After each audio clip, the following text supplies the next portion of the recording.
parler du travail psychique et du travail social, c'est aborder le champ psychosocial. Et c'est comme c'est quelque chose de très compliqué, il y a des spécialistes, les psychologues et les sociologues qui ont tout un vocabulaire technique très adapté pour approcher ces notions.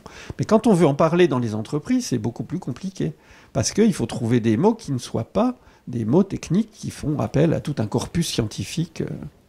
Alors, pour ça, on s'appuie sur les critères dits de Golac, qui sont les critères qui ont été mis en place par le Collège d'expertise sur les risques psychosociaux et leur prévention. Et ce rapport d'expertise a proposé 6 critères de classification qui sont très très utiles pour pouvoir parler du travail.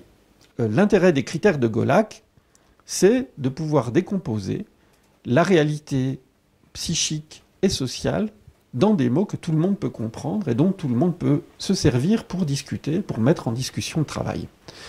Alors, la première famille de facteurs, c'est l'intensité et le temps de travail. Donc ça parle à tout le monde.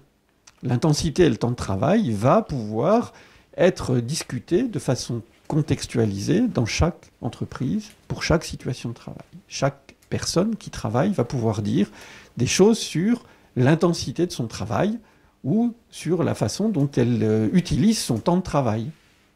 Vous voyez comment les mots, le choix des mots, en fait quelque chose qui est plus ou moins utilisable dans la mise en discussion du travail. La deuxième famille de facteurs de risque, c'est les exigences émotionnelles. Les exigences émotionnelles, c'est comment on vit le travail.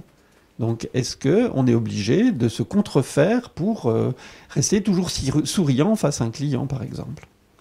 La troisième famille de critères, c'est l'autonomie. Le manque d'autonomie, ça veut dire qu'on va être sous contrainte par rapport à ce qu'on doit faire et qu'on n'a pas la possibilité de faire preuve d'initiative, de créativité, par exemple.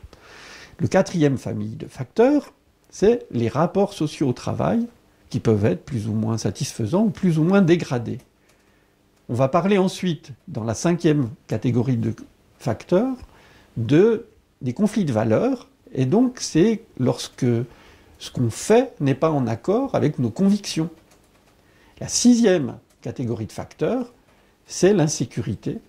L'insécurité au travail peut à la fois revêtir des formes de menaces immédiates, dans des environnements de travail qui sont un petit peu trop disciplinaires, coercitifs, et elle reprend évidemment tout ce qui est insécurité par rapport à l'avenir et à l'emploi ou à l'évolution du travail.